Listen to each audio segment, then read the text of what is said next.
Noa Gidulat Yedlicha Tatisarua Kabel Hina Amicha Sagvelu Tahinoa Nagebodo Shekuha Kevava Shorim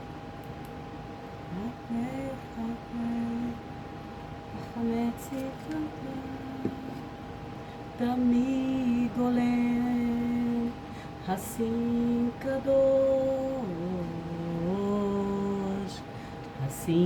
kadosh Vero Utma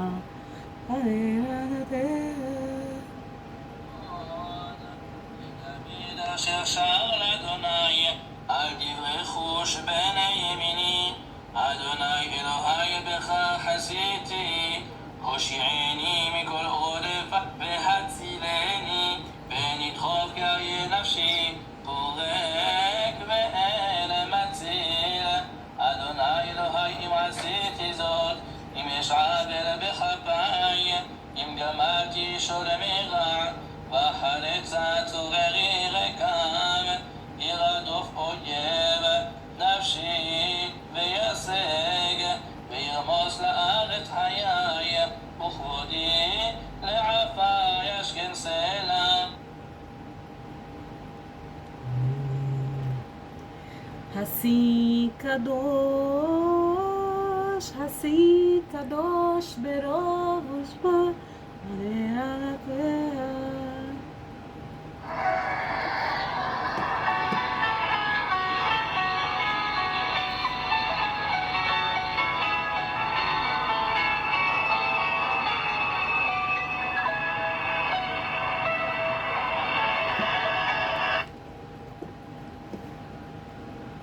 Olá, sejam muito bem-vindos ao canal Bíblia com Francisca. Eu sou Francisca Grentza e eu estou transmitindo durante todo esse período de novembro, dezembro mais ou menos, o Evangelho segundo Lucas. Sim, nós estamos lendo, estou transmitindo capítulo por capítulo, versículo por versículo e ainda dou uma palhinha de algumas explicações, beleza?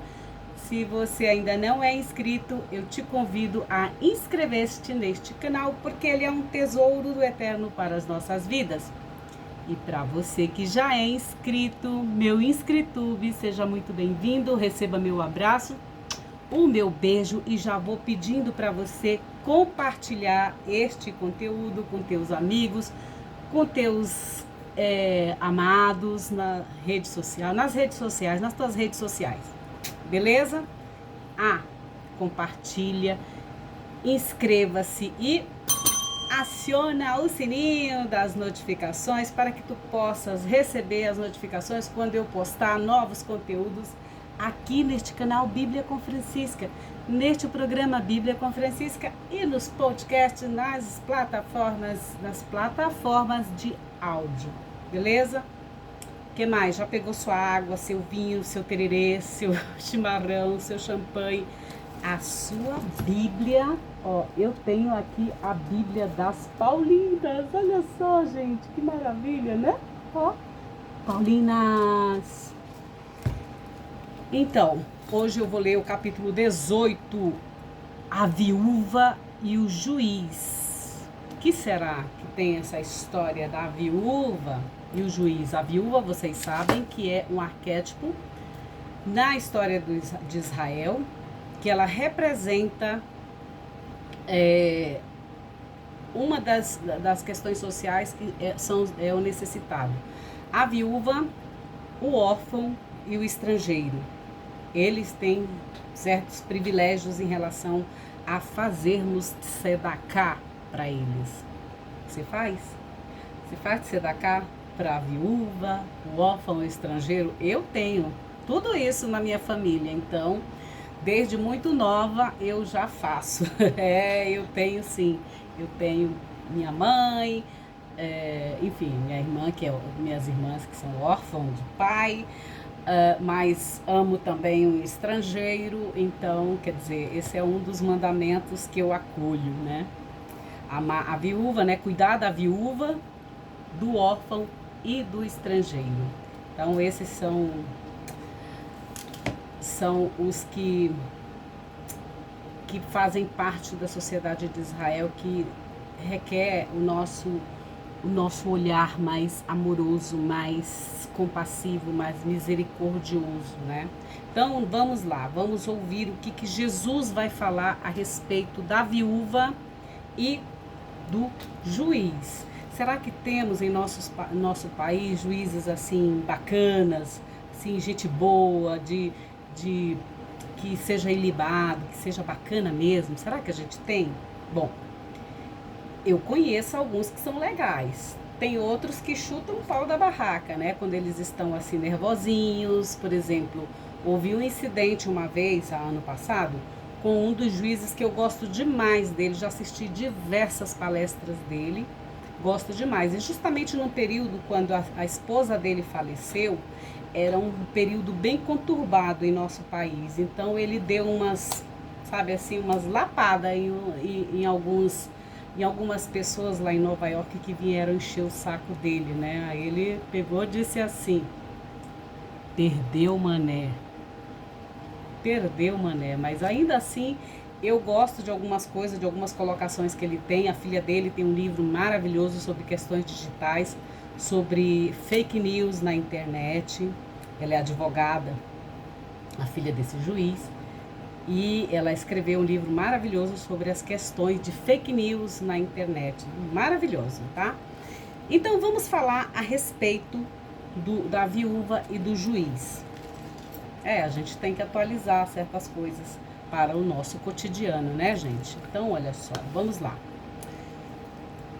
Para mostrar-lhes a necessidade de orar sempre, aqui vem também uma questão de estarmos sempre em oração, tá?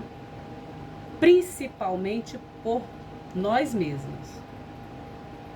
Olha só, orar sempre, a necessidade de orar sempre. E sem desanimar, mesmo que você não seja atendido, você deve estar sempre na presença de Deus. Então, olha só, para mostrar-lhes a necessidade de orar sempre e sem desanimar, Jesus lhes contou uma parábola. Olha lá. Havia em uma cidade um juiz que não temia a Deus. Já começou aí o erro. Primeiro que o juiz ele tem por obrigação temer a Deus. Porque ele vai estar praticamente no lugar de Deus, julgando, né? Julgando certas situações e decidindo sobre a vida de muita gente. Talvez nesse momento alguém alguém de vocês esteja necessitando de uma sentença de um juiz, e que ele seja um juiz imparcial, né? Que seja um cara justo, né? Porque ele está sim no lugar de Deus. Então tem que ter muita atenção. Estou dizendo assim no poder temporal, sim, tá? Então olha só, ele começa assim: havia em uma cidade um juiz que não temia a Deus. Então já começa errado aí. Ou seja, ele não acreditava em nada, então para ele tanto faz. Olha só, não temia a Deus e não tinha respeito por ninguém. Ora, a partir do momento que você não tem respeito por ninguém, para você tanto faz. Se o outro você nunca vai olhar o todo, você vai olhar sempre o seu umbigo, né? E é o que vai acontecer aqui. Olha só, ele não respeitava ninguém. Naquela mesma cidade havia uma viúva que vinha a ele dizendo: faze-me tzedaká, faze-me justiça contra meu adversário, contra meu Satã, contra o meu Rassatã. Vocês sabem que Satã é o adversário, é o acusador, né? É o adversário.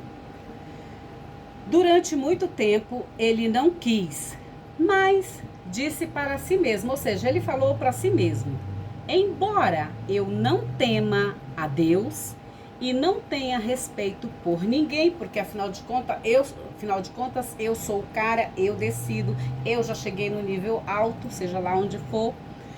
Aí ele diz assim, ó, não tenho respeito por ninguém, todavia,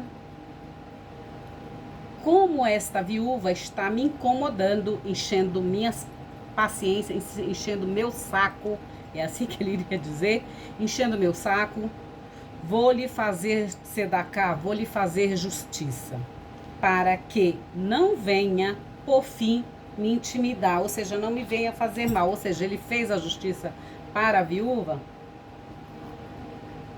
não para dar a ela aquilo que realmente era de direito dela, mas apenas para ela não intimidá-lo ou fazer algum mal a ele. Olha só, egoísmo puro aqui.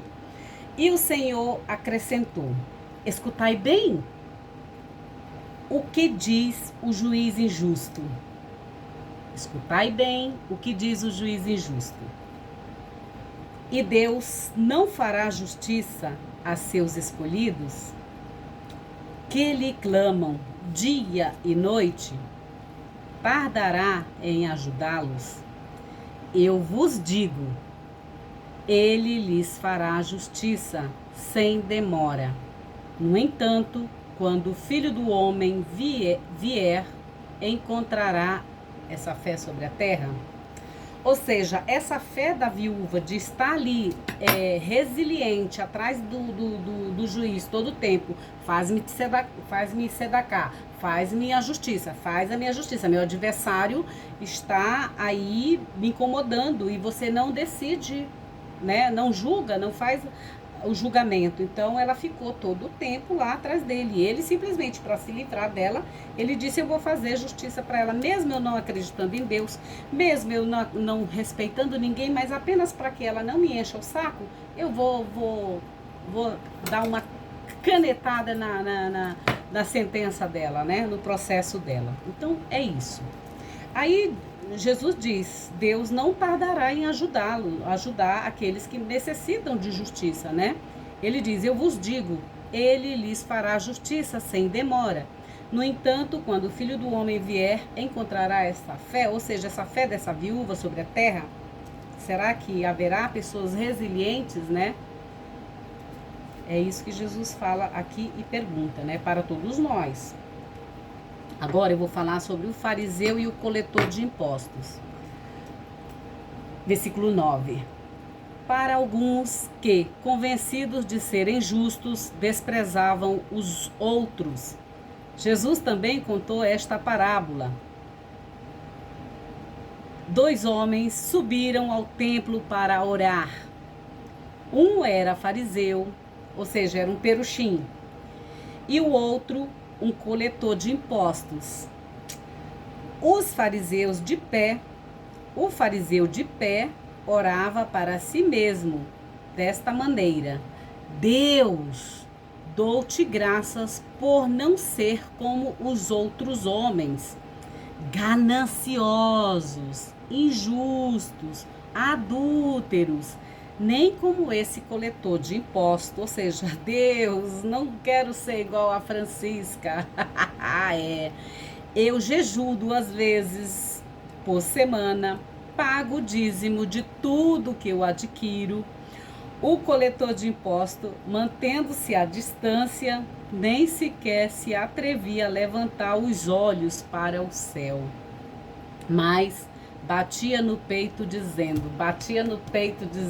isso é o coletor de impostos, tá? Deus, tem piedade de mim, que sou pecador. Eu vos digo, este desceu para casa justificado, mas aquele outro não, o outro, né, o fariseu não. Porque todo aquele que se enaltece será humilhado, e quem se humilhar será enaltecido. O pessoal da Execurrica que sabe, né? Quando a gente vai de Execurrica para outros cantos, aí a gente é exaltado. Eu tô brincando, eu tô pegando algo aqui do nosso cotidiano para poder vocês entenderem isso aqui. Quando a gente vai de Execurrica, a gente é exaltado. Quando a gente vai de econorica, a gente ainda está sendo humilhado, entendeu? Então é isso, eu tô brincando, mas para ficar mais leve esse texto, entendeu? Mas é o que ele tá falando aqui, ou seja, tem aquelas pessoas que dizem, não, mas eu ajudo o pobre, eu faço caridade, eu dou o dízimo, eu oro, eu jejuo, eu faço isso, eu faço aquilo, eu faço tudo, eu faço toda a obra de Deus, que na verdade não é a obra da pessoa, mas a obra é de Deus, né? Mas o que acontece? Se exalta a si próprio, né? E no entanto Deus diz, olha, esse daí não vai receber, não é justificado, porque as obras não nos justificam. O que nos justifica é a graça de Deus, é a gente crer em Jesus, crer em Deus e tudo mais, né? Porque tanto faz se a gente faz a obra ou não, a obra é de Deus mesmo, Então ele diz, aquele que se enaltece será humilhado, e a quem se humilhar será enaltecido. É isso. Agora as crianças e o reino de Deus. Olha só a criança grande aqui. Eu sou como uma criança, não tenha dúvida, gente. Olha. Algumas pessoas traziam-lhe também crianças pequenas para que ele as tocasse. Possivelmente deve ter sido bebezinhos, né, e tal. Vendo isso, os discípulos as repreendiam. Jesus, porém, as chamou dizendo, deixai as crianças virem a mim e não as impeçais, pois o reino de Deus pertence aos que são como elas. Amém, eu vos digo, quem não acolher o reino de Deus como uma criança, de modo algum entrará nele. A riqueza do reino de Deus. A riqueza e o reino de Deus. Um dos chefes lhe perguntou, bom mestre, olha a falsidade, começa assim, bom mestre, que devo fazer para herdar a vida eterna? Jesus lhe disse, por que me chamas bom? Por que me chamas bom? Ninguém é bom senão Deus. Ninguém é bom senão Hashem. Ninguém é bom senão Allah. Ninguém é bom senão Deus, né? Ou God, sei lá como que é a sua língua aí. Então, olha só, ninguém é bom senão Deus. Conheces as mitzvot? Conheces os preceitos? Conheces os mandamentos? São 613 mandamentos, tá? 613. Aí em alguns textos são 10. Depois vem Jesus e sintetiza ele em 2. Eu já falei sobre isso aqui, tá bom? São 613 mandamentos. Conheces os mandamentos? Não cometerás adultério. Adultério não é só questão sexual, tá, gente? Adultério em tudo, tá? Adultério em tudo. Adultério é adultério. Você adulterar sua gasolina, você não pagar seus impostos, enfim, tem muitas coisas, tá? Então, adultério não é só isso, não é só sexo. Também é, mas não é só isso, tá? Não matarás. Matar também não é só de dar um tiro, colocar uma óseo na cabeça de outra pessoa, mas você pode matar uma pessoa, assassinar uma pessoa com a sua língua também, se a sua língua for venenosa, meu Deus, cuidado pro veneno não voltar, né? E aí você mesmo toma do seu veneno, como diz a oração de São Bento. Não roubarás, não darás falso testemunho também. Honra teu pai e tua mãe. Aqui esses mandamentos são o seguinte, você faz e recebe sempre algo em troca. Por exemplo, honrar teu pai e tua mãe, quando você honra teu pai e tua mãe, você tem prosperidade e tem longa vida, tá? Só para te dizer que Deus é tão bondoso que ele não deve nada para ninguém. Você fez, você recebe. Seja coisa boa ou coisa má, você recebe, tá? Replicou, tudo isso tenho guardado. Isso o homem que perguntou, né? O que podia fazer para receber o reino dos céus. Então ele diz assim, tudo isso tenho guardado desde a minha juventude. Tendo ouvido isso, Jesus lhe disse, ainda te falta uma coisa. Vende tudo o que tens e distribui aos pobres, e terás um tesouro nos céus. Depois vem, segue-me. Tendo ouvido isso, ele ficou muito triste, pois era muito rico. Jesus, vendo que ele tinha ficado triste, disse, quão dificilmente os que têm riquezas entram no reino de Deus. Com efeito, é mais fácil um camelo passar pelo olho de uma agulha do que um rico entrar no reino de Deus. Os ouvintes disseram: então, quem pode ser salvo? Porque na mentalidade antigamente dos discípulos e na época de Jesus, eles imaginavam que por a pessoa ter bens, ter riquezas, ela já estava garantida no reino dos céus. E não é verdade, tá? Nesse caso aqui, para o reino de Deus, não é assim que funciona. Isso funciona na nossa mentalidade, na mentalidade lá dos discípulos daquela época, que quem tem riquezas já está salvo. Então, para Jesus não é isso que Jesus está falando, tá?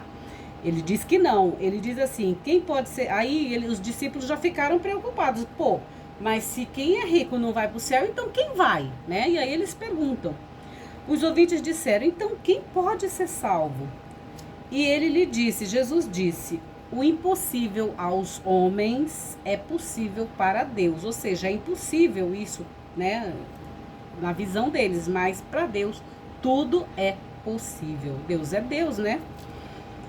Kefa disse, Kefa é Pedro, tá? Pedro disse, nós, tendo deixado nossos bens, ou seja, eles já tinham deixado os bens deles, né? Te seguimos.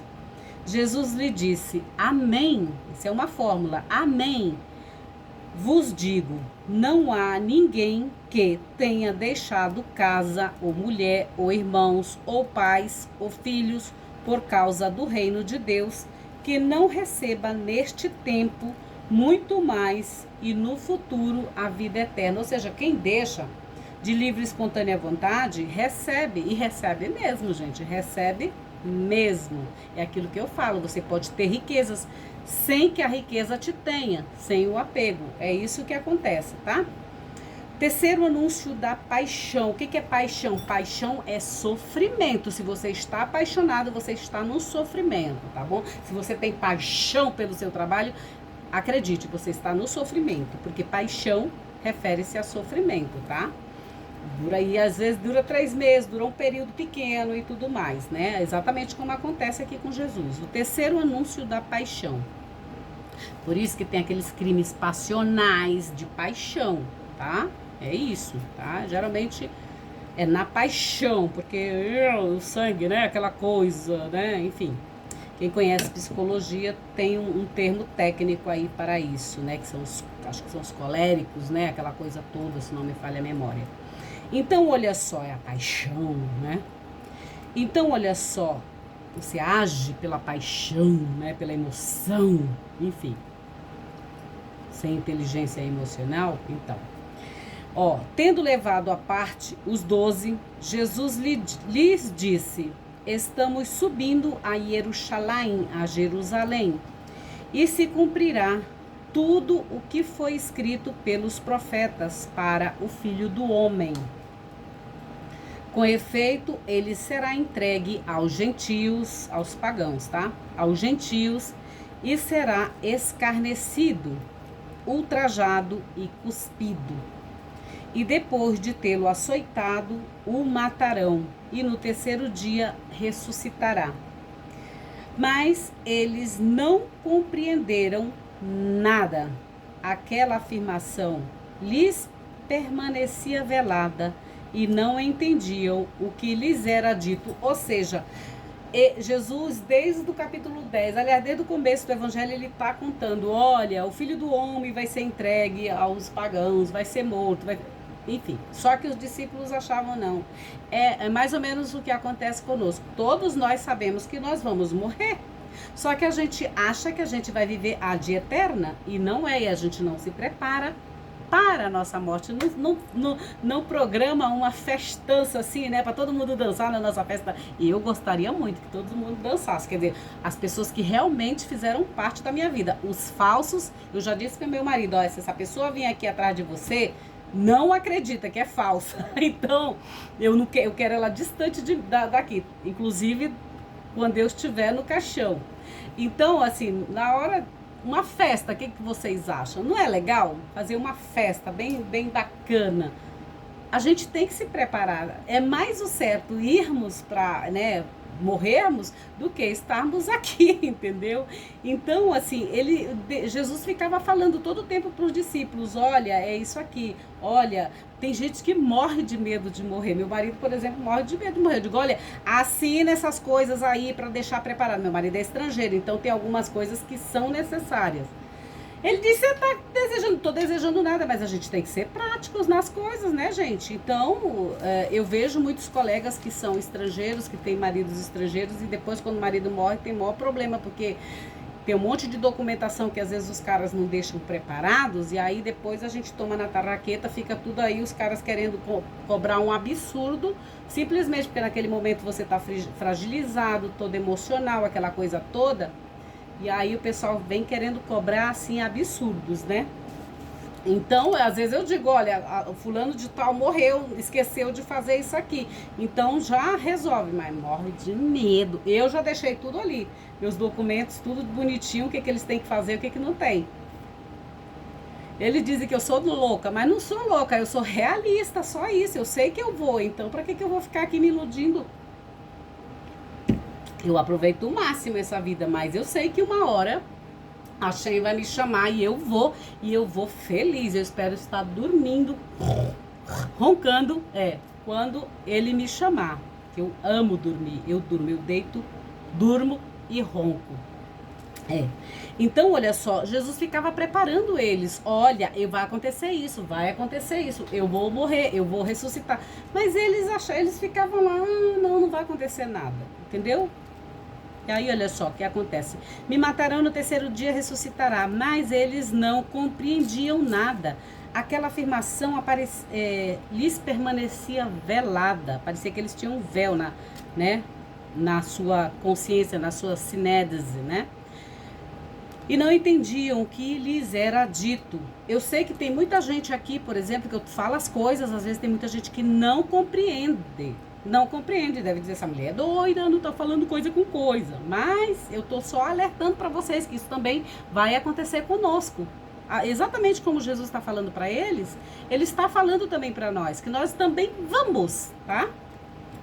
Nós vamos. Nós não vamos viver a de eterna aqui nessa dimensão terrena, não vamos. Olha só, o mendigo cego. Quando Jesus se aproximava de Jericó, um cego estava à beira do caminho mendigando. Tendo ouvido que passava uma multidão, perguntou o que estava acontecendo. E lhe informaram, Jesus, o Nazoreu. Aqui está Nazoreu. O Walter Lisboa traduziu como Nazoreu. E lá no grego é Naziraio, tá bom? Então, eu estou lendo certinho. Beleza? É que eu sei que tem muitas palavras aqui, gente, que muita gente diz, não, mas não é isso, na minha Bíblia não tá isso. Depende muito de cada tradutor, tá? É o Nazoreu que está passando. Então ele gritou, Jesus, filho de Davi, tem compaixão de mim. De novo volta a palavra. Tem compaixão, tenhamos compaixão de muitas pessoas que são necessitadas, de muitas pessoas que nos invejam, de muitas pessoas que nos odeiam, de muitas pessoas que fazem a divisão de classes, de muitas pessoas que têm as suas mazelas mal resolvidas, de muitas pessoas que são infelizmente mal amadas. Então, tenhamos compaixão de muitas pessoas que estão tendo problemas com as questões existenciais, né? Existenciais. Tem muita gente que não sabe de onde eu vim, para onde eu vou e onde eu estou e onde vou, né? Então, tem problemas existenciais diversos, né? Tem um vazio existencial, então, um vazio interior. Então, tenhamos compaixão delas e, quem sabe, com o encontro com Jesus, isso possa ser preenchido na vida dessas pessoas. Na minha também, gente, tá? Não pensem vocês que eu não peço para que Jesus esteja sempre aqui comigo. E Ele está, é Ele quem está aqui transmitindo isso para vocês. Eu sou só um carro, já falei para vocês que eu sou só um transporte, um foguetinho aqui para transmitir essa palavra que é de Jesus e não minha. Jesus, Filho de Davi, tem compaixão de mim. Tem de mim também, tá, Jesus? Os que iam à frente repreendiam-no para que se calasse, mas ele gritava ainda mais: Filho de Davi, tem compaixão de mim. Jesus se deteve e mandou que os trouxessem até ele. Quando aquele se aproximou, perguntou-lhe: Que queres que eu faça? Que queres que eu faça por ti? Ele disse: Senhor, que eu recupere a vista. Ó, a vista, ó, o zóio, o zoião, os olhos, a ótica, né? Que eu recupere a vista. Jesus lhe disse: recupera a vista. Tua fé te salvou. No mesmo instante, ele recuperou a vista e começou a segui-lo, glorificando a Deus. Glória a Deus. Tendo visto isso, todo o povo dava louvores a Deus. É assim que o povo louvava a Deus. É isso. É isso. Aqui eu termino o capítulo 18 do Evangelho segundo Lucas. É rápido, né, gente? É muito legal esse Evangelho. Capítulo 18. Então, vamos lá. O que podemos falar a respeito desse versículo 1? Diante da demora da consumação do projeto de Deus e da experiência possível da oposição, a desistência ou o desânimo podiam apoderar-se dos discípulos. Como antídoto, Jesus aconselha a oração constante, ou seja, a disposição confiante na benevolência de Deus Pai. No versículo 3, na tradição judaica, as viúvas simbolizam a máxima situação de vulnerabilidade, privação de status social e pobreza, mas como objeto de preocupação divina, elas deviam ser protegidas pela comunidade, conforme Êxodo, versículo 22, Êxodo, que é Shemot, capítulo 22, versículo de 1 a 4, e Deuteronômio, Devarim, capítulo 10, versículo 16 a 18, e Ishaiahu, Isaías, capítulo 1, versículo 16 a 17. Nessa parábola, porém, a viúva assume uma responsabilidade incomum por seu próprio bem-estar, dirigindo-se continuamente a quem deveria administrar a justiça, conforme Crônicas 19, 6, 7. No versículo 5, intimidar, dar um soco no olho. O juiz sente-se encurralado e atenderá o caso da viúva, para que ela não chegue à via de fatos. Com essa imagem, Jesus enfatiza como exemplar a iniciativa e persistência de uma mulher impotente diante das injustiças. Deixa eu ver o que mais que eu posso falar para vocês. Bom, eu creio que essa era uma das partes mais importantes. Então, aqui eu fico com a leitura, termino a leitura do capítulo 17 do Evangelho segundo Lucas, o terceiro Evangelho. Eu espero que vocês tenham gostado, que vocês estejam gostando. Aproveitem, porque vai ficar aí gravado para vocês, tá? Vai chegar no YouTube, tá? Essa gravação também vai ser disponibilizada no YouTube, nas plataformas digitais e nas plataformas de áudio. E, enfim, vai ficar disponível aí para quem quiser utilizá-las, ouvir, fazer slides, enfim, tá? Para levar para suas comunidades. Então é isso. Fiquem com Deus, em Deus, para Deus. Fiquem na bênção de Deus e celebre aquilo que realmente importa, que é a vida de vocês. E se você não é inscrito e chegou aqui, assista ao vídeo desde o começo, inscreva-se no canal, ativa o sininho das notificações e vem participar desta comunidade digital que cresce a cada dia, tá bom? Ah, vocês estão todos aí, né? Então tá bom. Fiquem com Deus, em Deus, para Deus, fiquem na bênção de Deus, tá bom? Um beijo e um abraço. Tchau, tchau, gente.